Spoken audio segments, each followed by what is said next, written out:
You just look like you're not wearing any pants. Oh, my little legs just sticking out.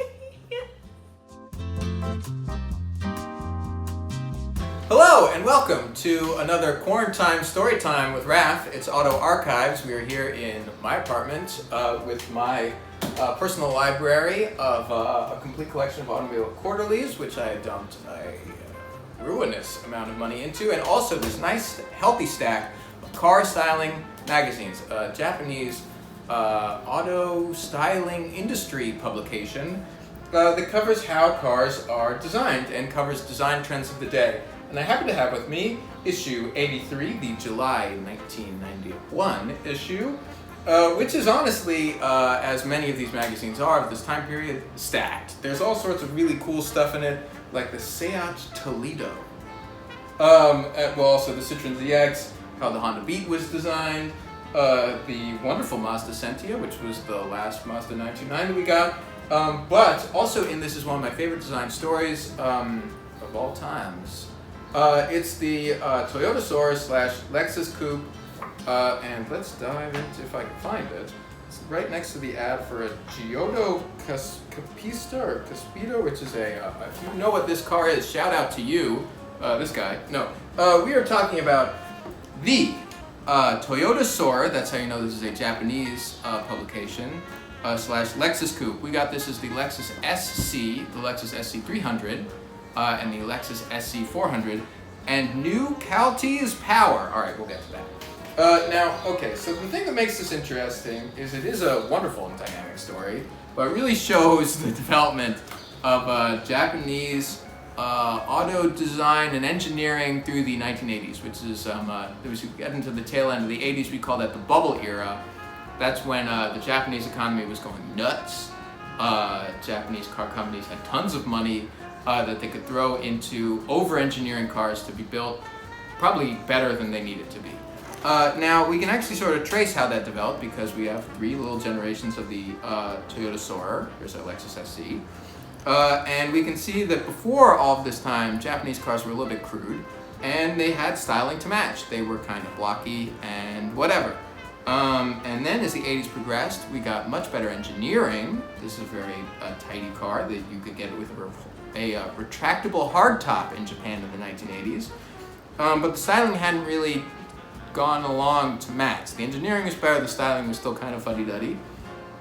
But by the early 1990s, we had not only really good engineering, these are outstandingly well-made cars, but also styling which was contemporary with the rest of the world. And we have a design story of it written here in English, which I will summarize for you. The thing is, if you're going from what is basically blocky to smooth, how do you get smooth? And the Lexus SC was about as smooth as it got.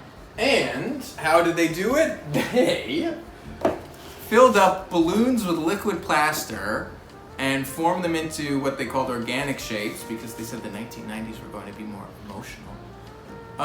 And set them so they could be they could have no straight lines even. So it was as curvy as possible, and it culminated in this sort of design sketch or design proposal thing down here, which as you can see is globular. It looks like it was made with a bunch of balloons filled with plaster. And that was sort of what they went off of. It is, I think, in a way, hideous, but also very charming, which is something I aspire to. Anyway, so they kept developing the design of it. You got weird sort of stuff like a window within a window here in the B-pillar, like the 1970s Mazda Cosmo and some Ford Thunderbirds of the 1970s. And they did some other developments. At one point it looked like a Saturn. But it didn't take them all that long before they had it kind of dialed in. This original design work was actually being done in 1987 with all the balloons, if that helps you date the stuff. They go pretty far back in this magazine as to how all the stuff is put together. Here's the interior, which is very Star Trek The Next Generation. These cars are really fun to sit in. And also, yeah, so here's how it ended up looking with a nice motor fan plate. Yeah, I mean, when I was growing up, these cars weren't super desirable because they were a little bit too heavy to be sporty.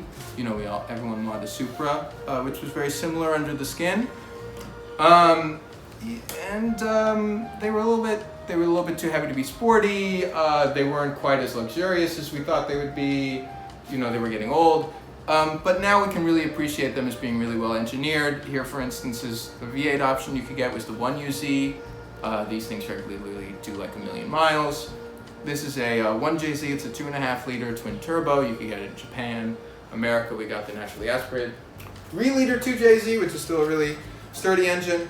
And these cars are really coming into the fore. Now, what is the Calty stuff? Oh yes, this car was designed in California. Calty is based in SoCal. It was a really international spot where Toyota did such legendary cars as this and the second generation Toyota Celica.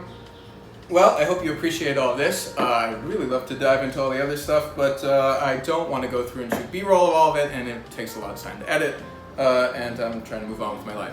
I hope you are too. Tune in for the next episode, and we'll go through more cool car styling stuff as I attempt to feel productive during quarantine. All right, thanks for watching. Take care, bye. It's gone. So bad.